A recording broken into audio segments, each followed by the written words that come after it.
part 41, who the fuck did I marry? So this is a continuation of my conversation with Chris, which will then lead into some other stuff.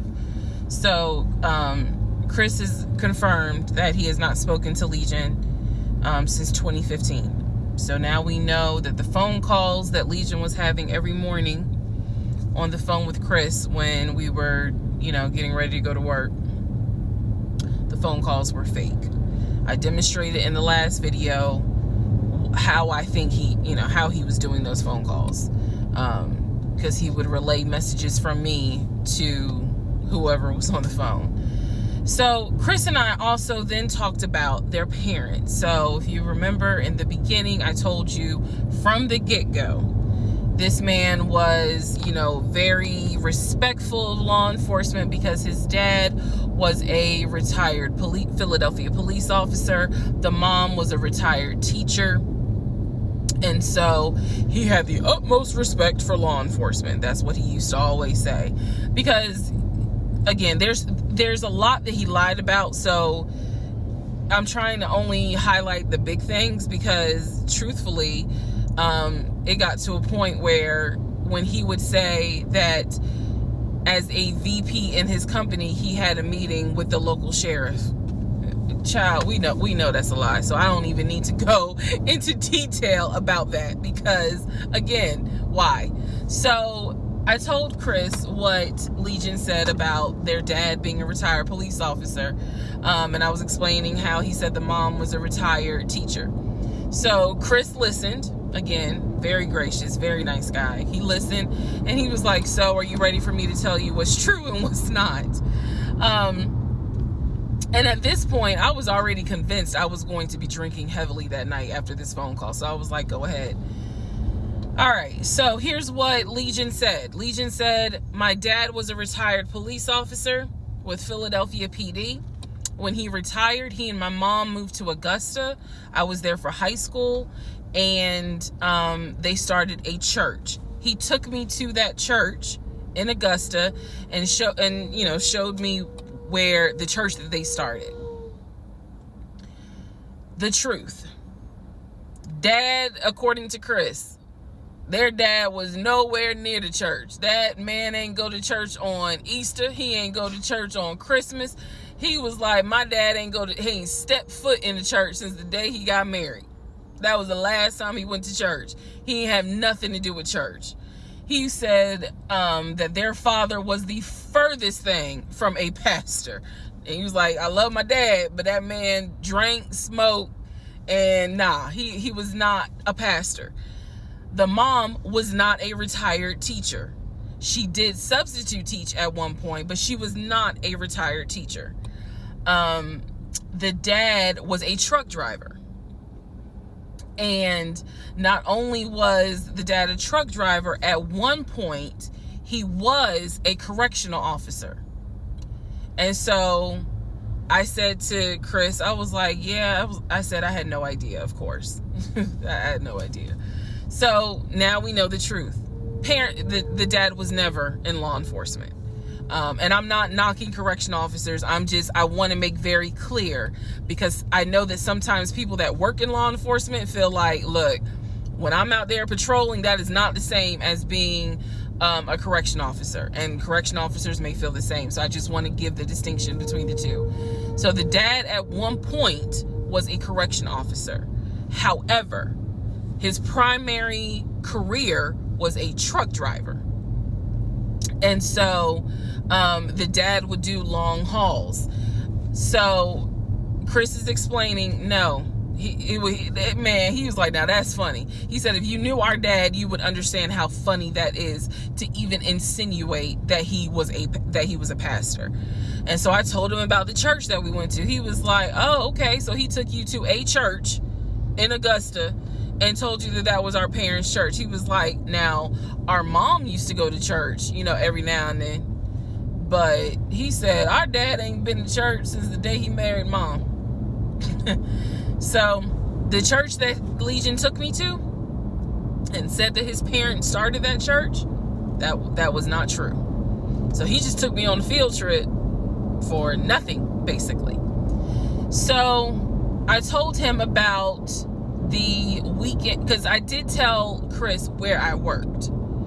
And that is when Chris said to me, because at the time I worked in a law enforcement agency, and he said to me, now how does that work? He said, because Legion, you know, he done been in trouble a few times. And I was like, what do you mean? Because I had not yet gone online into the court system to see what type of trouble he's been in. And so he explained to me, he was like, just run his criminal history and you'll see it for yourself. He said, because I don't know all the charges, but run his criminal history. I said, okay.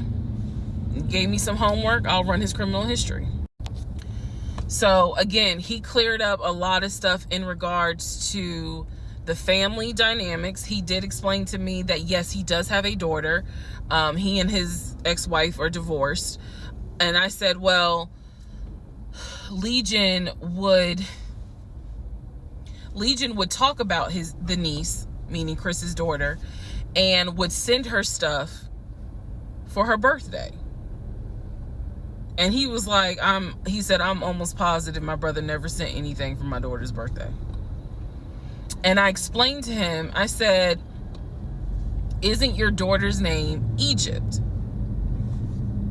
He said, no. Who the hell is Egypt?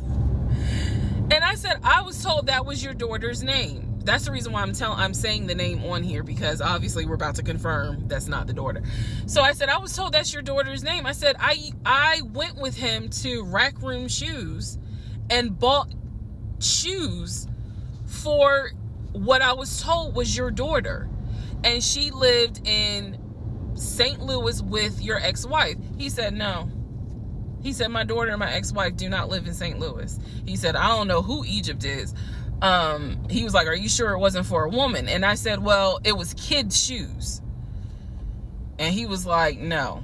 He said, and I told him, I said, I went to the UPS store, I mailed it, and it, you know, they printed the label with the girl's name on it, and I'm thinking this whole time it's Legion's niece. Chris is like, I don't know who that is. That's not even the name of one of our cousins.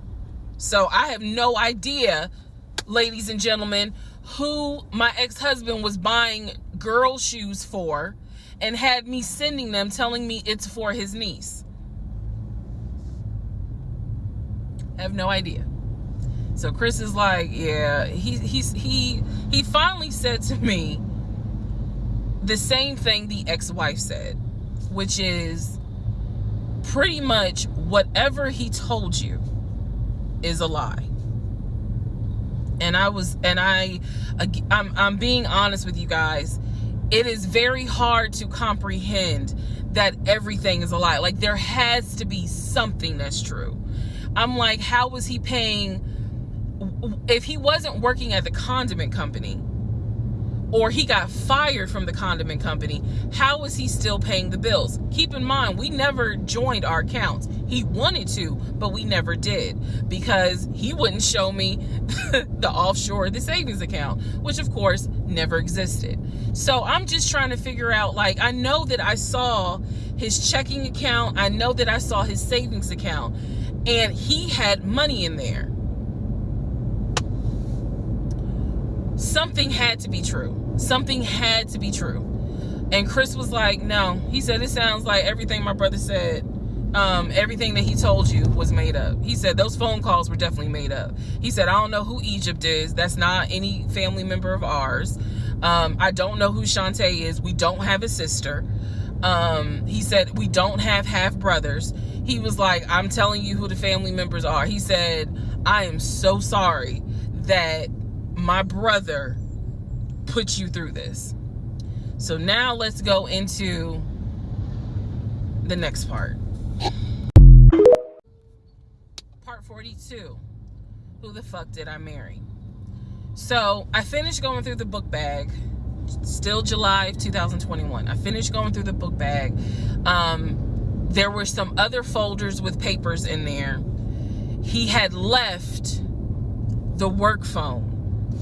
What I actually found out was that it was not a work phone. It was simply a secondary personal phone. He told me it was a work phone. I thought that the company was paying for the work phone. That's what I thought. No, because I found receipts where basically, and I didn't know this, ladies and gentlemen, I had no idea, but I found receipts where it was a prepaid phone and he's paying to add minutes to it. So it's just receipts of, you added minutes to the phone on this date, you added minutes on that date.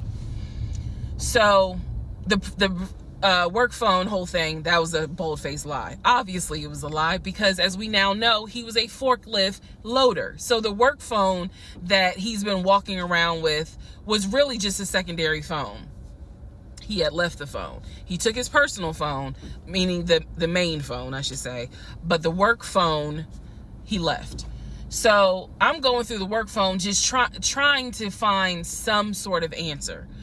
Now what is really burning in my mind is how is it that he had all this money in the accounts, but again, the last time I saw him, he's living in his car. Like, the math is not mathing. I go into not just the photos of the work phone, I go into the deleted folder. So, ladies and gentlemen, if you're gonna go through somebody's phone, which I will never do again, but if you're gonna go through the phone, don't just go through the text messages and the pictures. Go into the deleted folder, because sometimes you find a gold mine. In this case, I went into the deleted folder of the pictures in the work phone. I keep saying work phones because, again, this is just a secondary phone. It is deactivated. There's no minutes on it. So I go into the deleted pictures, and what I see is what looks like a screenshot of his checking account, the one that I saw with the available balance. Then there's another photo of the screenshot of the savings that he showed me. Now, one of two things it could be. Either one, it's not real and it was pulled offline, or two, he took a screenshot of his own account and saved the photos. So this is when I got introduced to reverse Google image search.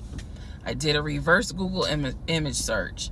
Sure enough, as you probably have figured out, some of you, because I read it in the comments, what he showed me when he turned his phone around, showing me his available checking account balance, was nothing more than a screenshot that he had found on Google. When he showed me his savings, turned the phone around, because remember, I demonstrated for y'all how he was, and then, turned it around and showed it to me as if he was signing in. When he did that, he was simply showing me a screenshot that he had taken from Google Images.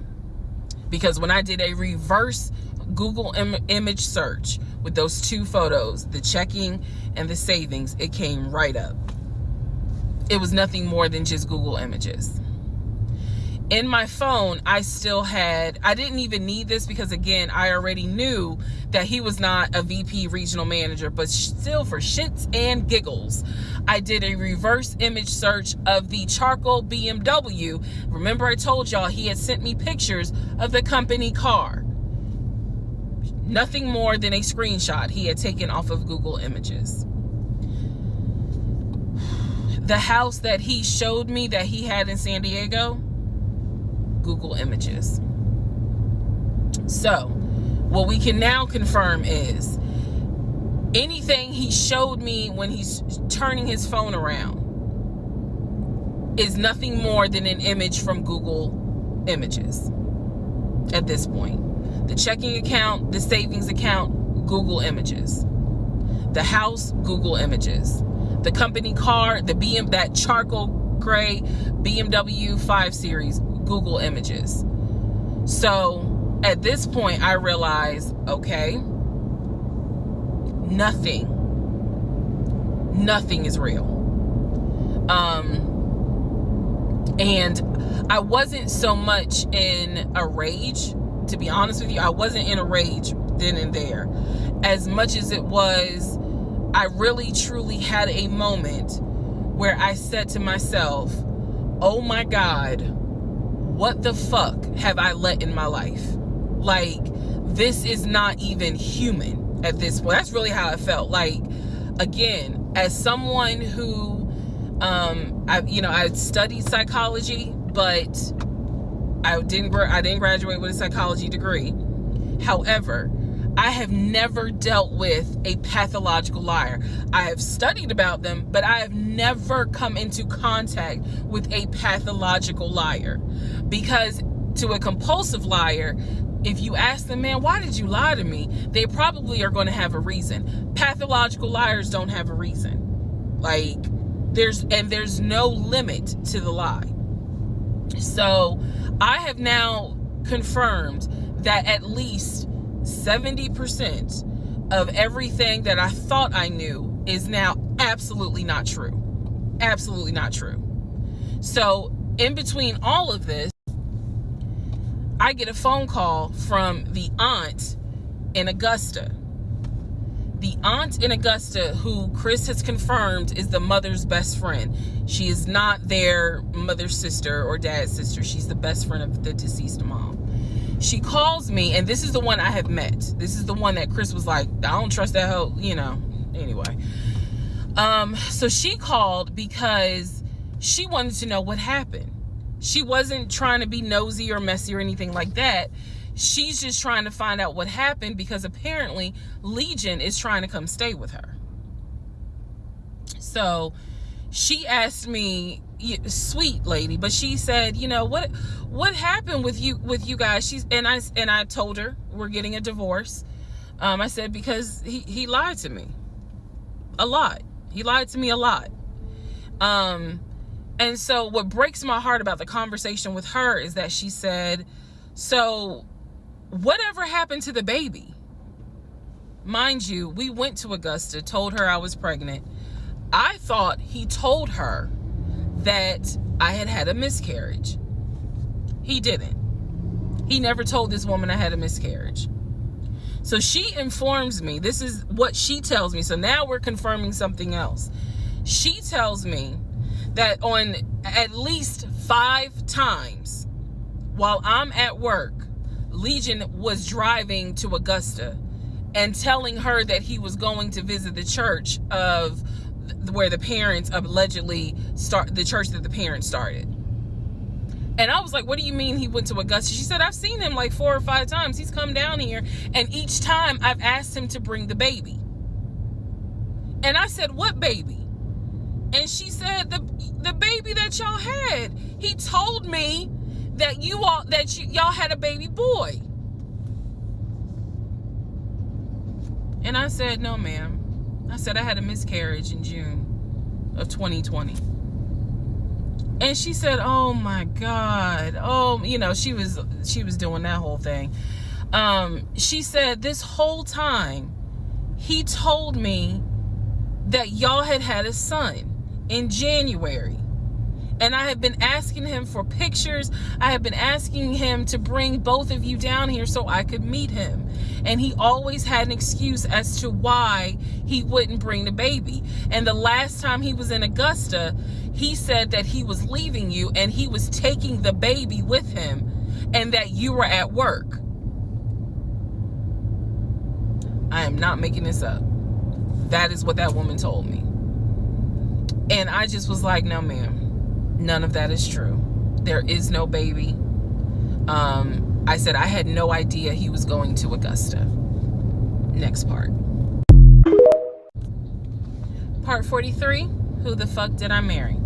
So after the conversation with the aunt, again, she's telling me that Legion has been keeping up this lie that we had a son. I let her know, no ma'am, there was no baby. We did not have a baby. And I said, I thought that he told you.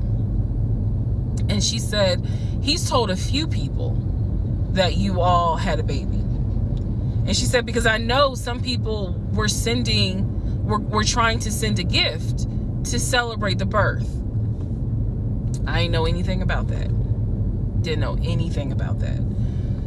So she said, he's trying to come stay with me. She said, but I don't think I want him to, again, she's an older lady. She was like, I don't think I want him to come here because I don't really want to get involved with his divorce again. And I said, what do you mean again? I said, are you talking about the previous wife? And I said the previous ex-wife's name. She said, I don't know who that is. I'm talking about LaTanya, that one, the first one. And I said, well, what happened? Do y'all remember I said in my previous video that I read their divorce records. He had filed for divorce and they had a temporary protection order against each other. I said that. So now the aunt is on the phone saying that she had to go to court and testify on Legion's behalf in regards to the temporary protective order.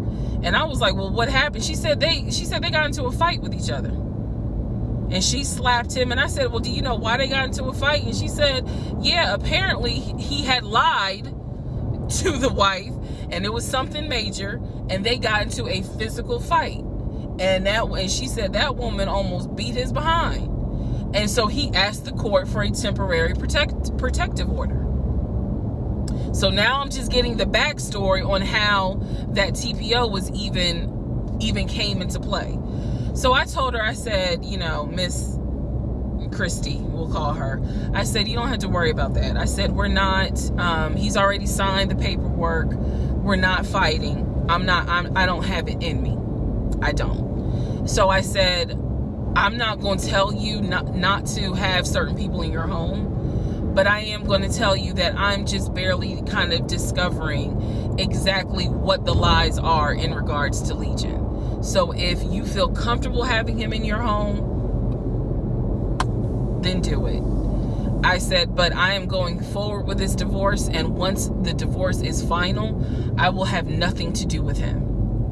And I said, and I'm so sorry, you know, that he lied to you and kind of pulled at your heartstrings in regards to a baby. I said, there is no baby. So she said, so y'all are really getting a divorce? I said, and I didn't want to cuss to the older ladies, but I said, yes, ma'am, we are.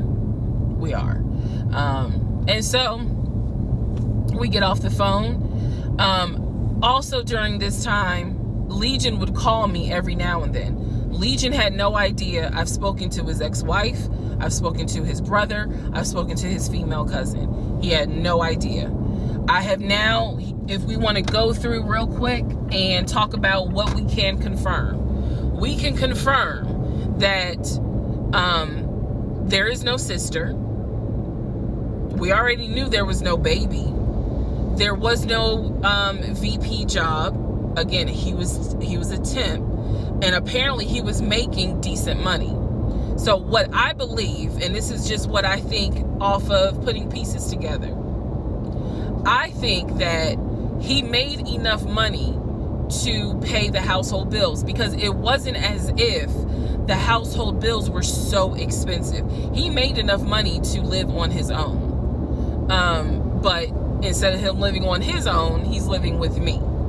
So we can also confirm that when he told me that he was paying his car off and he called the dealership and paid his car off, we can confirm that that's a lie. That story will come up later on. So pretty much at this point, the only thing I know to be true, his name, his date of birth, the secondary social security number that was on my background check, and that he has 2 brothers and the parents are deceased.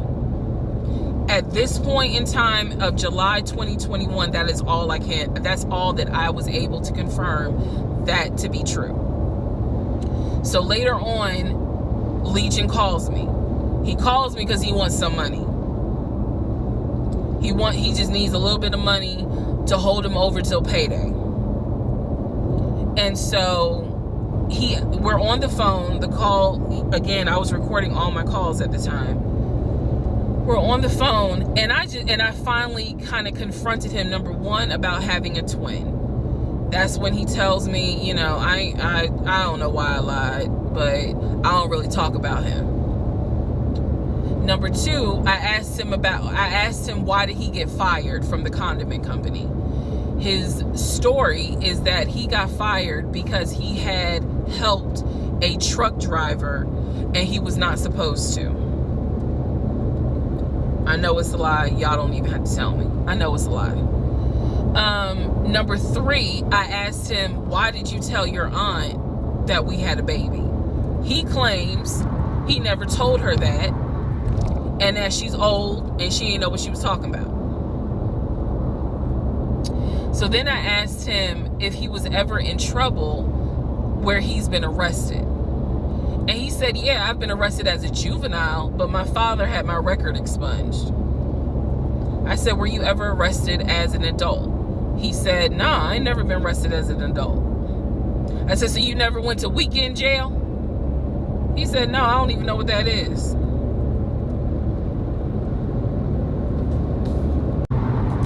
So he doesn't know what weekend jail is. That's his story. And so he was still standing by the lies he told me.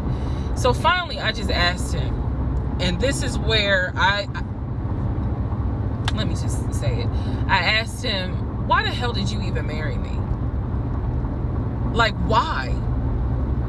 Why did you even marry me? Because you easily could have just stayed dating or been the boyfriend or just moved on with your life. Like, you didn't have to marry me. You didn't have to pull me into a marriage and make me think that this is what you wanted. This is what he said to me on that phone call. He said, I had to marry you. And I was like, no, you didn't. He said, yes, I did. He said, I knew full well from day one that there was no way you were going to stay my girlfriend for longer than a year. He said, I knew it. He said, I knew in order to keep you, I was going to have to marry you. Y'all, my jaw hit the ground. I could not believe he said that. And he said it so matter of fact. And I was like, that is the most fucked up thing you could ever say. Part 44. Who the fuck did I marry? The videos that you saw earlier were filmed earlier today. And yes, I'm aware. It was brought to my attention. I had to make a decision whether or not to finish, keep my word, or stop, disappear. I mean, disappear. Okay.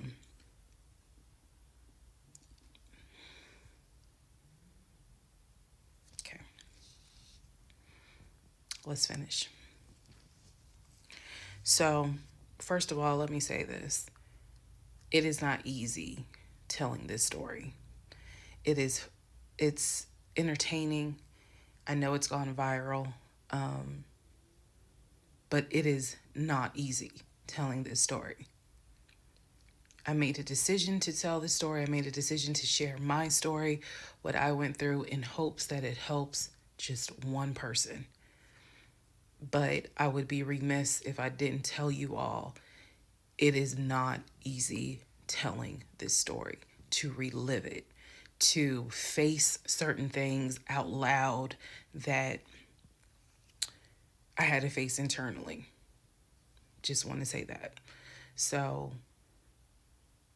I will push forward to finish, but today got to me.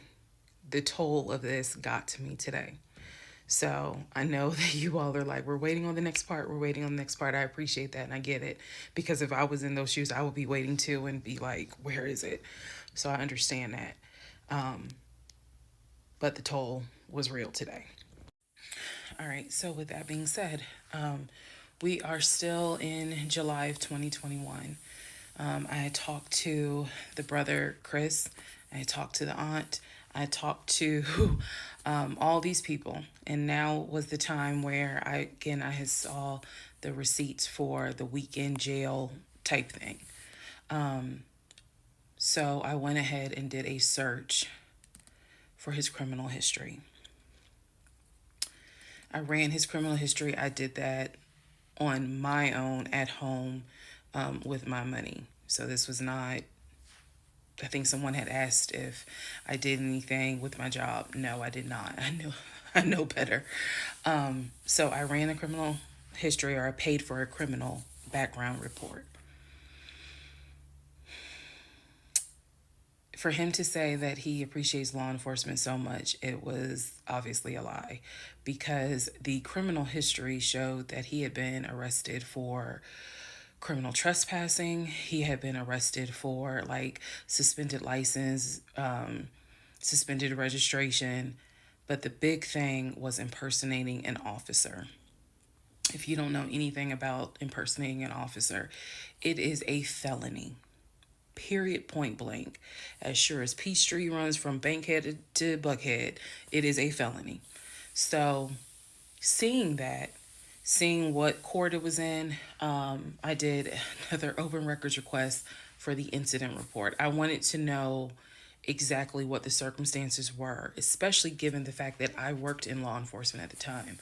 What were the circumstances as to how he was arrested for impersonating an officer? So I did an open records request. I got the incident report, and I'm tired of saying my jaw hit the floor. But on this one, my jaw hit the fucking floor. I respect law enforcement. Again, I was working in an agency with a lot of great men and women.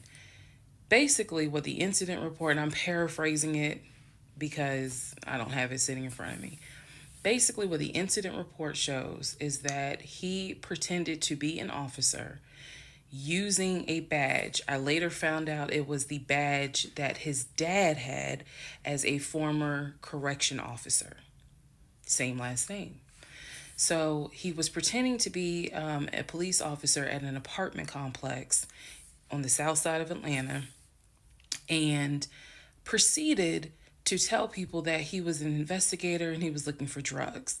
He also proceeded to try to pat down someone, and then also proceeded to try to go into a woman's apartment and do a search. This is in the incident report.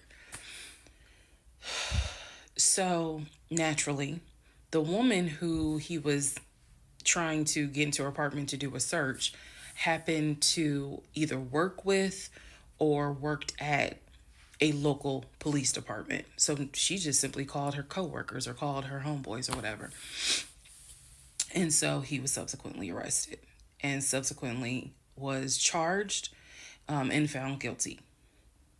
That is what I found in his criminal record report. It is fair to note, had I known that he had a criminal history, we never would have even finished date number 1. Some things I'm just not going to get involved with if I know from the rip. So what does this mean? Again, we've been going over what's the lie, what can you confirm? I can confirm that there was no way that this man ever had a passport to take me to London. When he claimed that he was voting in the election, there's no way that he did, because he tried to tell me that he was still a registered voter in California and that he did it online. I knew it was a lie, but again, at this point in July, I'm able to confirm that, yeah, you never had a passport. You never voted. The small things that mean something to me, he never did it. He wasn't eligible to. So now I know that not only have you, yes, been arrested. Now, what happened as a juvenile, I don't care. But you have been arrested. You have done some sort of time. And now it explains why you knew your way around the county so well. If you go back to the previous videos, I had mentioned that I was wondering, how do you know your way around here? And the story was his sister used to live in this county, and he would come visit when he would fly in from California, when he would go see his parents in Augusta. That was the story. So that explains the criminal history. And I'm also going to take you guys back and remind you when I had to go in for my polygraph and how the polygrapher had asked me, do you know anyone that is a convicted felon that you have relationships with, blah, blah, blah. And remember, I said to him, my husband and I are estranged. I honestly don't know. Fast forward to July, where I find out that yes, in fact, on top of everything, I was married to a convicted felon. Had no idea. No idea whatsoever. And it's nothing but the grace of God that I was honest with the polygrapher and telling him, look, I don't know what's in this man's background. To say that I have no idea who I married is an understatement. It is a complete understatement.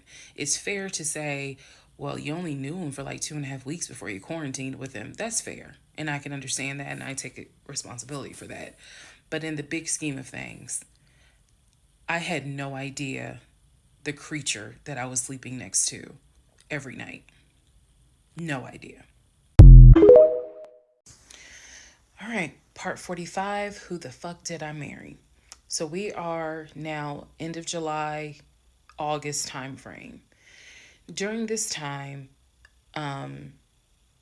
Legion basically disappeared. Remember, I'm still waiting on the final divorce decree to come up. I'm actually waiting for the 30 days to be up so I can file the divorce settlement form. So I'm waiting on those 30 days to be up. I'm playing nice with him. I'm being cordial. I have uncovered all kinds of stuff. But just in case he was going to act a fool, I was trying to be cordial. So I had spoken to him on like a Monday, and I was trying to get a hold of him for something, but I'm the one that initiated a phone call in the coming days. Never heard from him. Never heard from him at all. His phone was dead. It was going straight to voicemail, and I genuinely was worried. A few days turned into a week. By the time I hadn't heard from him in a week, because I knew he was not living anywhere but his car. I knew that. So this is what happened, y'all. I first reached out on Facebook. Remember, even though he has told me that he had all these siblings, we know he didn't have all these siblings. But remember, I told y'all I had met the brother in Augusta, and I had met the brother in Baltimore. These are people I've met. The brother in Baltimore I talked to on FaceTime. The brother in Augusta I've actually physically met, hugged, shake hands, all that. So I reached out on Facebook to people that I remember him talking about all the time. The friend Omar, the brother in Augusta, the brother in Baltimore, another cousin in Augusta. I was doing a search for these people's names, just like, hey, have you heard from Legion?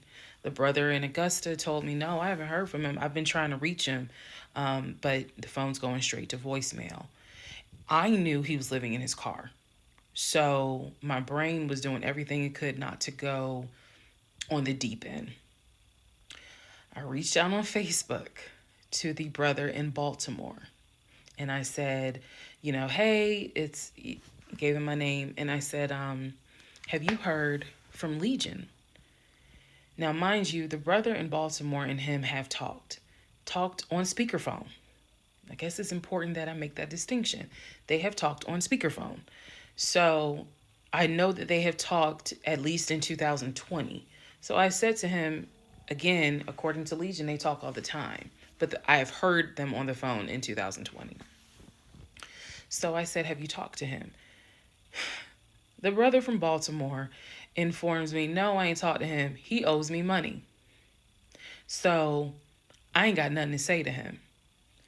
And I said, wait a second, he was telling me that y'all are brothers. He was like, man, he's like a brother. But I don't fuck with it. I don't fuck with him because he owes me money. So they had not spoken. This is now July 2021. They had not spoken in well over 6 months. So all the phone calls, this is what it means, guys. all the phone calls that he had with the brother in Baltimore in 2021 were not real. Then I reached out to the Omar guy, and I remember the story was is that he and him known each other's years since California, worked together at the condiment company. I reached out to Omar and said, have you heard from Legion by any chance? Explained who I was. He responds with, and I'll never forget it, he responds with, no, I have not heard from him. I have absolutely no contact with him whatsoever. We are not friends, and I would appreciate if you do not reach out to me again about him. The stories I was told was that this dude is supposedly his best friend. Shocking moment. So they had not spoken in years. They're not cool. He does not fool with him. Okay. Went on to the next person, a female cousin I had met. She said, no, I have not heard from him. Why would I hear from him?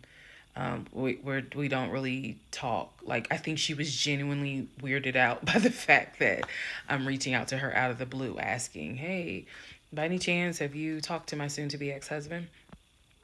So what I discovered because he ended up being gone for 2 weeks. What I discovered in those 2 weeks, let me be very clear with the statement I'm getting ready to make. I reached out to every person I know who apparently has had some form of relationship with him. Either he said that they were friends, they talked on the phone, he said they hung out. The brother in Baltimore, I was told, had been to the house while I was at work. Brother in Baltimore said, no, that never happened. I've never been to your house. All these people knew that Legion was a liar. And I think that they all felt bad, with the exception of the Omar guy, felt bad that I was kind of just discovering what they've known for years. In those 2 weeks, I found out every single person I reached out to, not a single one of them gave a shit if that man was dead or alive. All of them had the attitude, some even said it, no, I haven't heard from him. I don't care to hear from him. It was as if,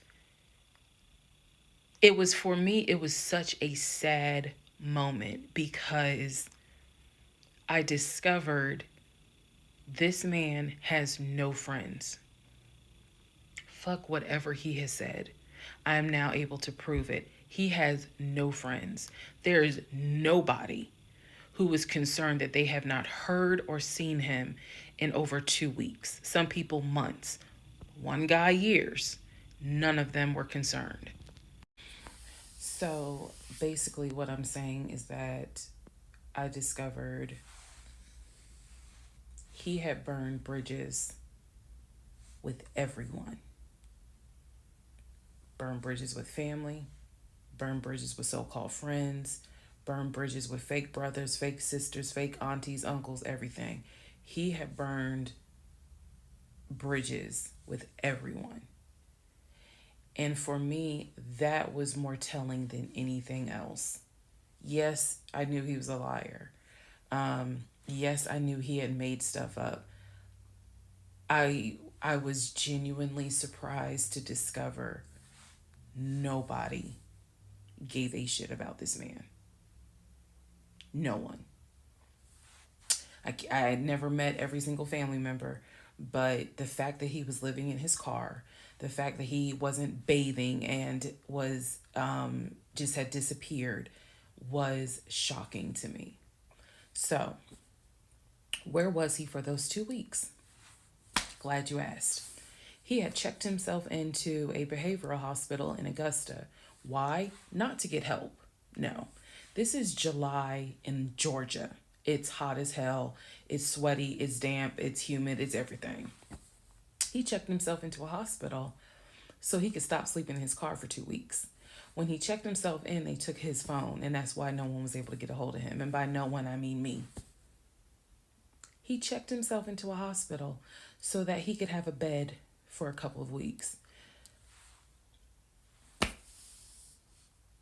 That's the type of human being that I was dealing with. Part 46, who the fuck did I marry? So after the whole missing in action debacle where he disappeared for a couple of weeks, Legion started calling and texting me, telling me that he was ready to come home. Yes, you heard that correct.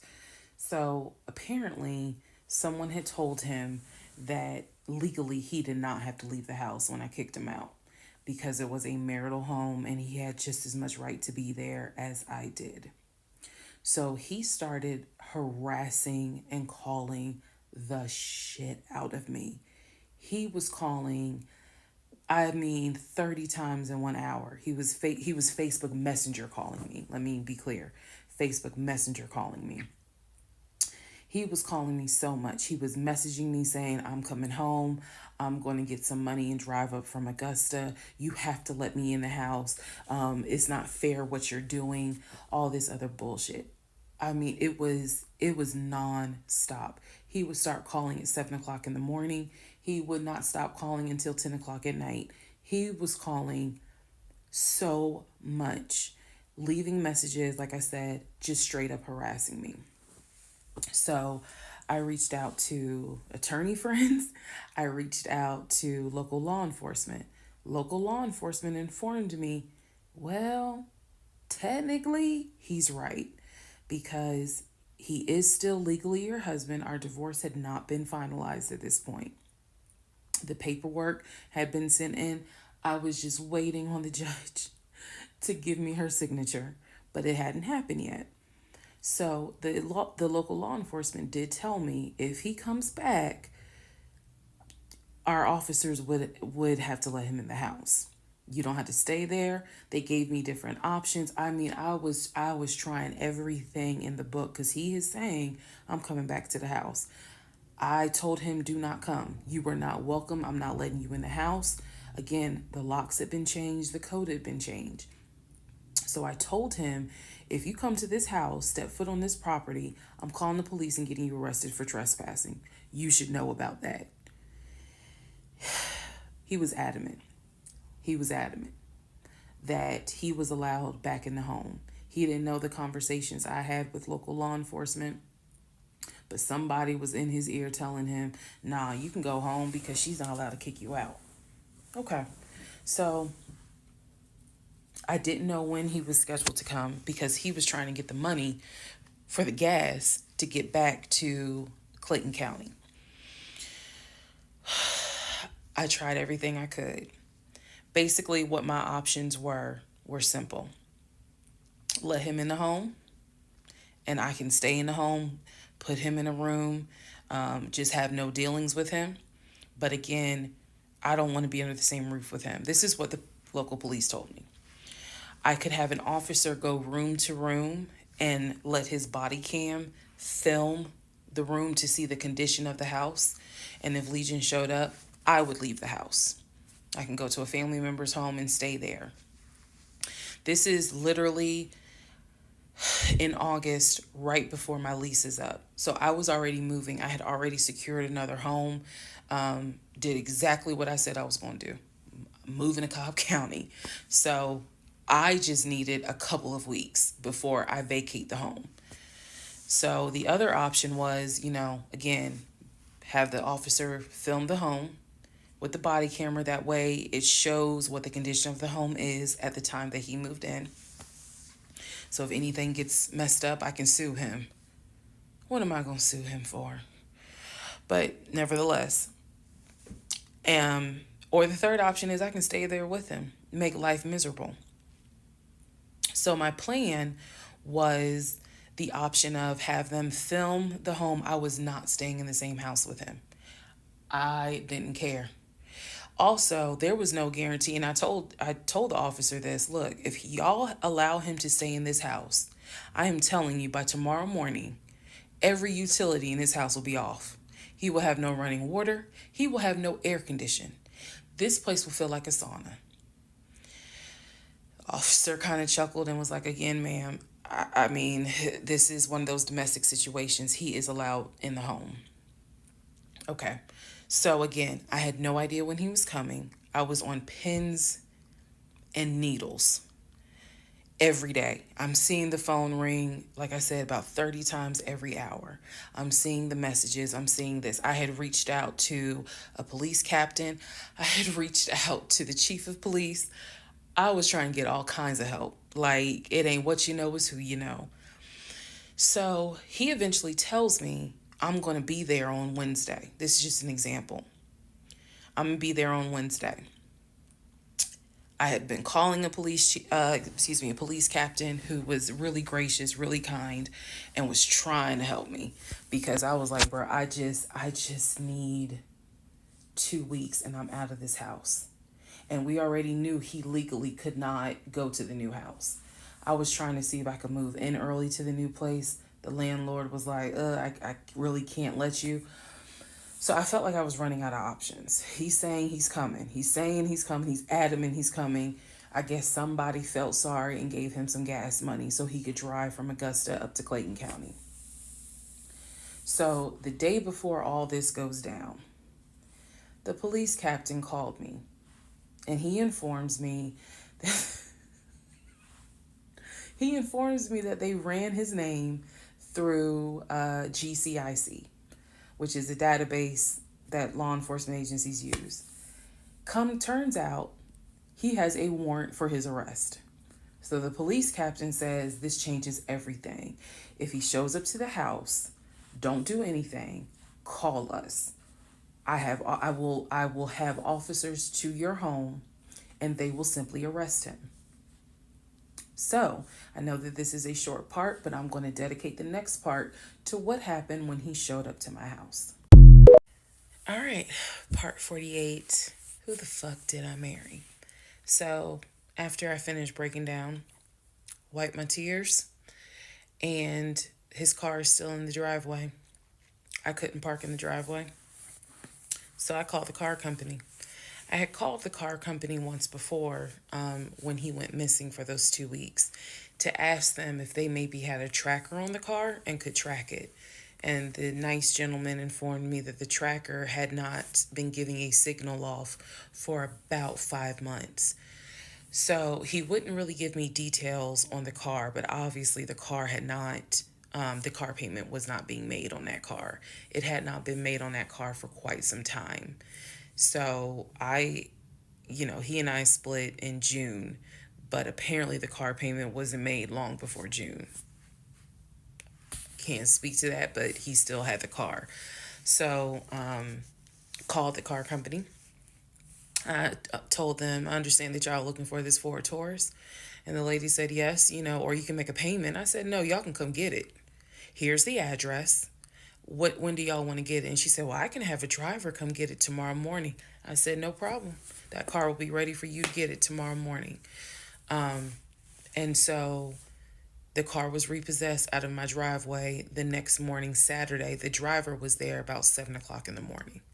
He had the master key for the car, cranked it up, drove it, put it on the tow truck, and left.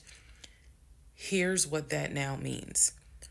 When Legion left my house in June, he left with 2 bags of clothes. Everything else was in my house. At the end of July, or towards the end of July, everything that he had left in my house had been donated to the domestic violence shelter, which means that the only thing that Legion had were the clothes that he had taken with him in the car. When he got arrested in my driveway, all of his clothes were still in the car. And when the car got repossessed Saturday morning, all of the clothes were in there. Which means that when he went to jail, whenever he got out, he only got out with keys to a car he no longer had, a wallet with probably no money in it, and the clothes that were on his back. Everything else was gone. Now we can fast forward to what happened around August 29th. So I was scheduled to move August 31st. Remember, I'm moving up to Cobb County. We had been checking the court documents. He had a court date scheduled for around August 29th or August 30th. I don't remember the exact date. The court time was supposed to be around 9 o'clock in the morning. My mom was watching the court filings online, and according to her, because I missed it, they showed him on the screen because this was still during Zoom. They showed him on the screen, and then he was ushered out of the court into like a back area, and an attorney spoke on his behalf. Between the time that he had been arrested and the time of the court date, I had never in my life slept so good. Truthfully, never slept so good. I was officially divorced. I had no ties to him. There was nothing in the house of his there was nothing of his that was still in the house. I felt free. So, when the court date happened and my mom told me what she saw on the Zoom, I was confused. Is he getting out? Is he having to serve time? What's going on? I called the courts. I tried to speak to his attorney, and his attorney had a horrible attitude and was like, "Why are you calling me?" And I informed him, I said, "Look, I'm a bit afraid of this man. So can you please just tell me if he is being released, or is he going to be kept, or if he is going to be sentenced to a longer jail term?" He said no, he's not being kept in a longer jail term because the warrant had expired. So when the police arrested him, yes, it was a valid arrest, but the warrant had expired. So I believe the warrant had expired like 6 months earlier, but of course it wasn't put in the system. Which means that if the court date is August 29th, he's going to be released August 29th or August 30th. I'm moving August 31st. So my mom was just like, please just spend the night at your aunt's house. Like, just spend the night at your aunt's house, then go back to the house during the day. The movers will be there, and then just move. So that's exactly what I did, because there was concern that he would get out of jail angry and catch an Uber with no money and come back to the house, either for retaliation or because he's just in a fucking manic mode.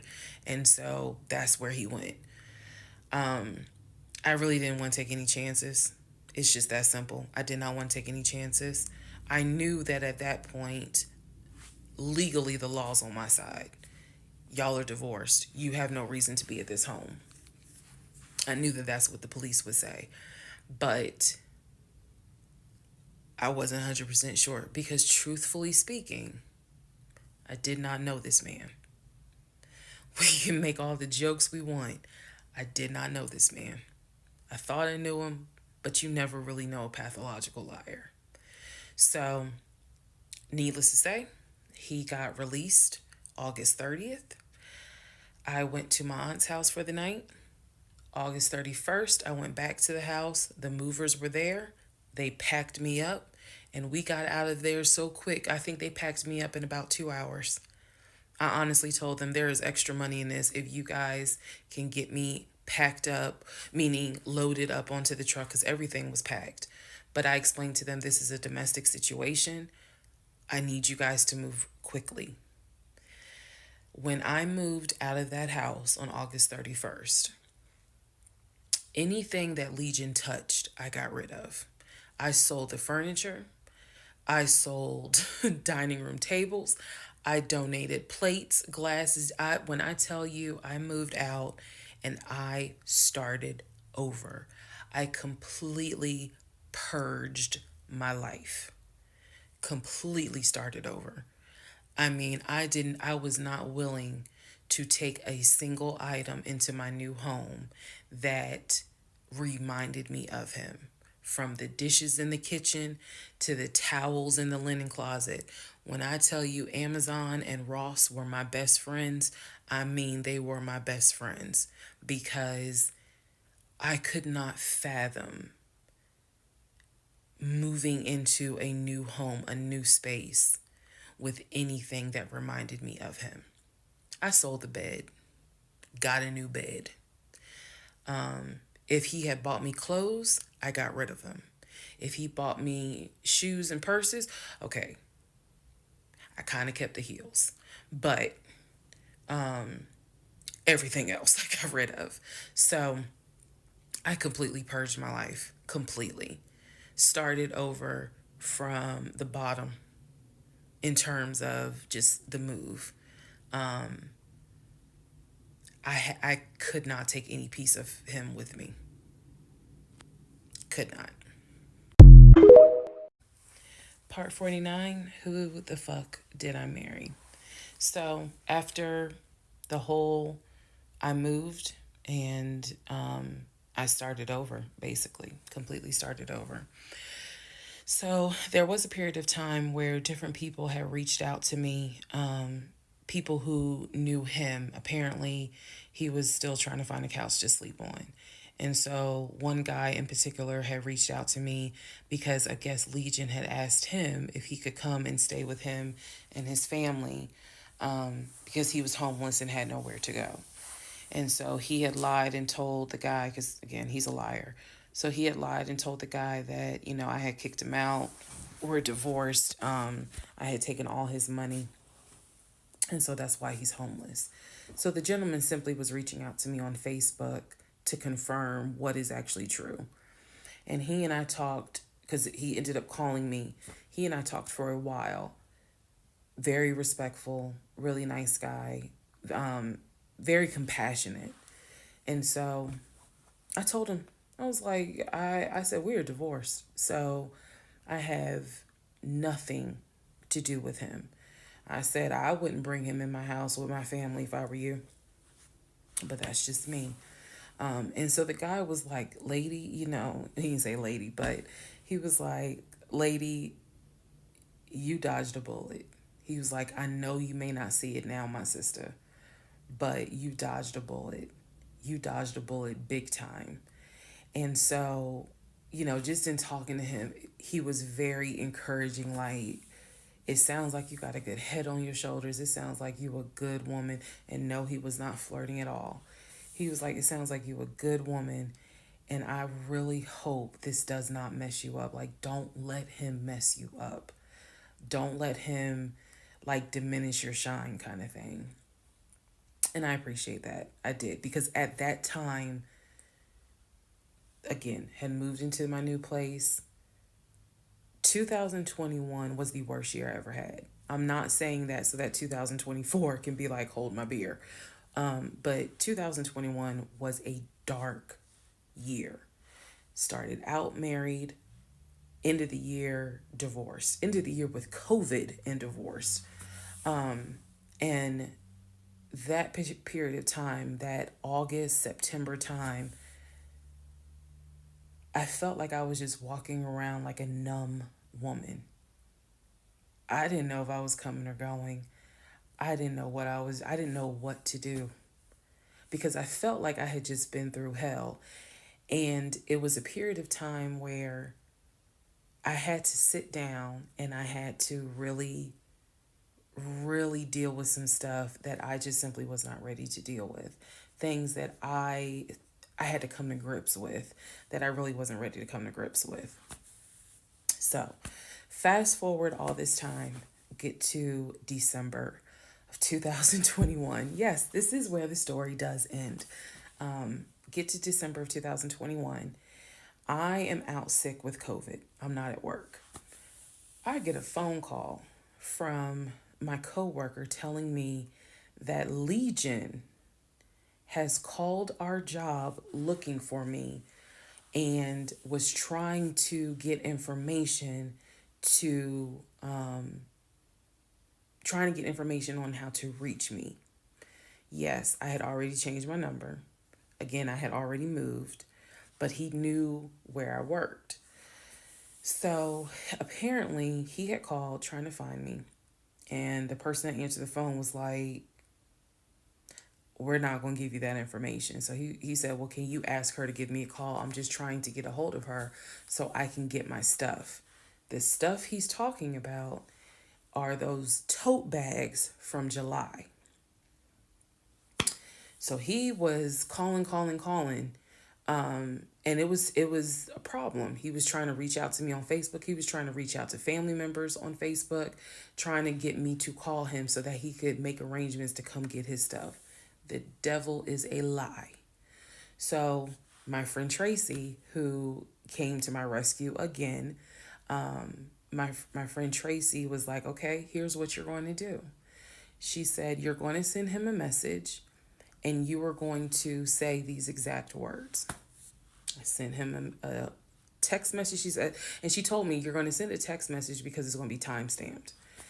And basically the text message says, I do not have your stuff. I did not have your stuff. I have nothing that belongs to you. If you continue to, you are disrupting the work of my job by calling and asking for me. We have no contact with each other. I will send you a copy of the divorce decree that shows whatever is in your possession you own and whatever is in my possession I own.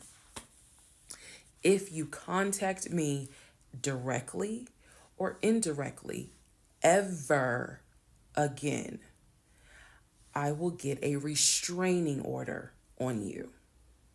Now, for those of you who are watching this in 2024, and you're probably like, wow, she's dramatic. Please understand that what I just said, I meant.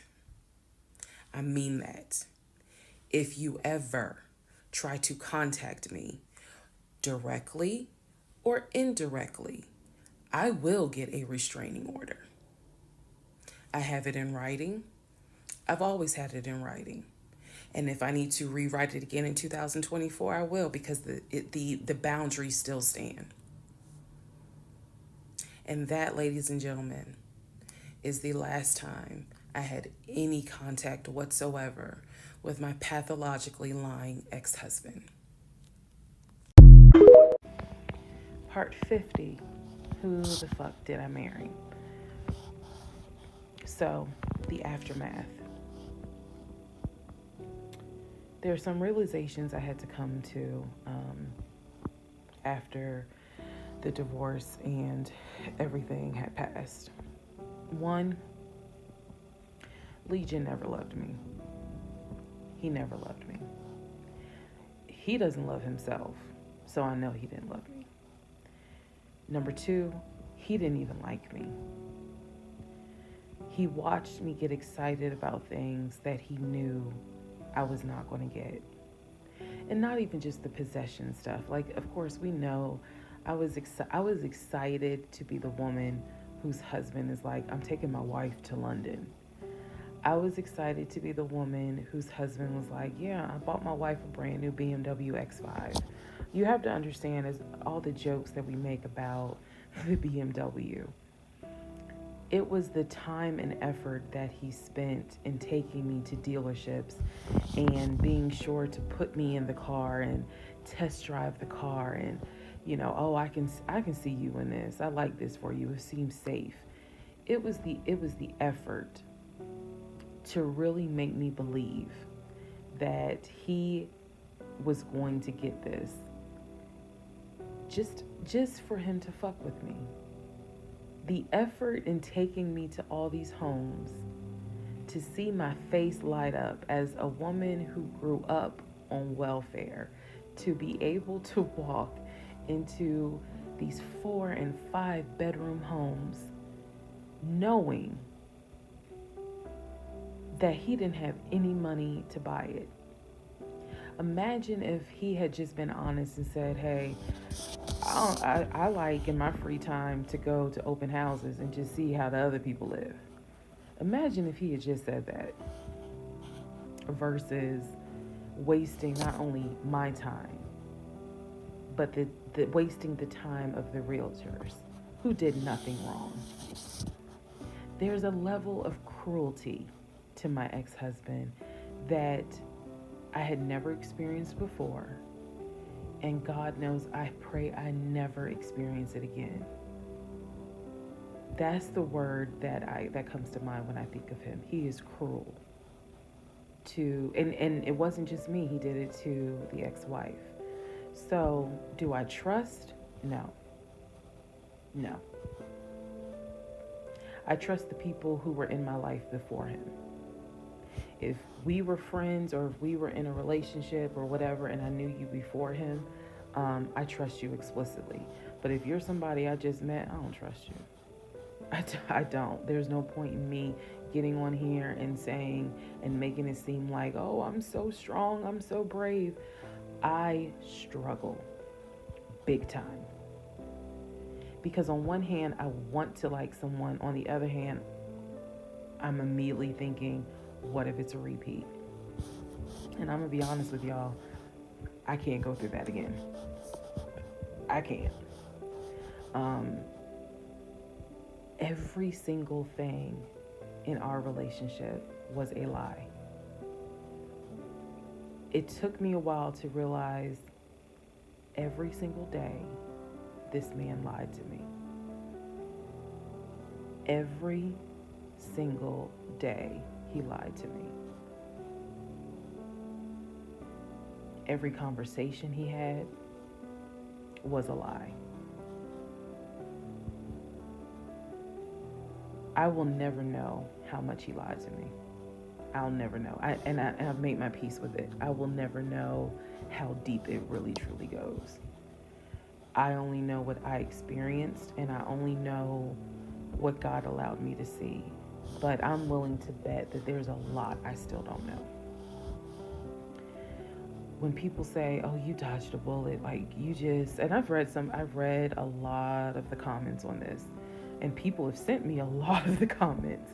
And so I need to make one thing very clear. I am fully aware I dodged a bullet. I am so grateful to my God that I did not have that man's child.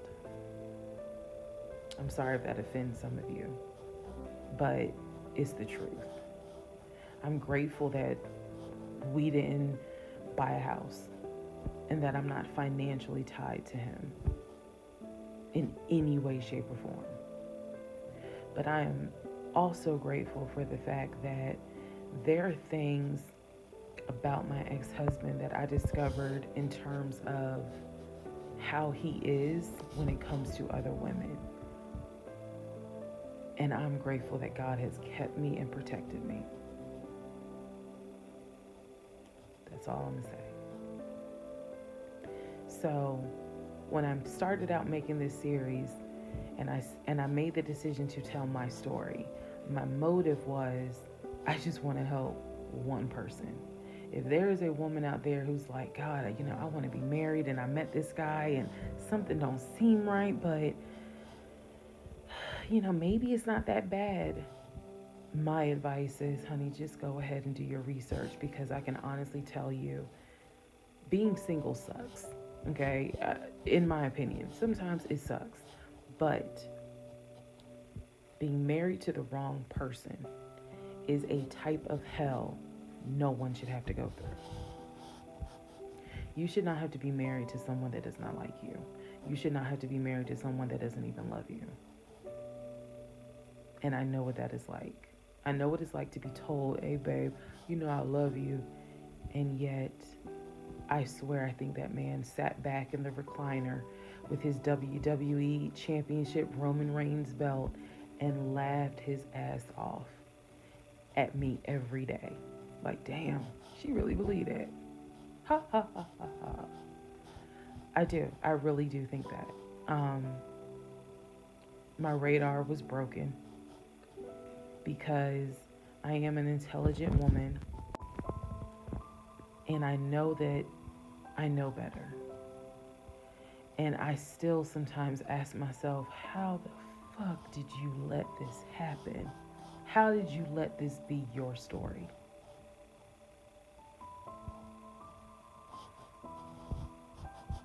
All because at the time I wanted it to be my turn.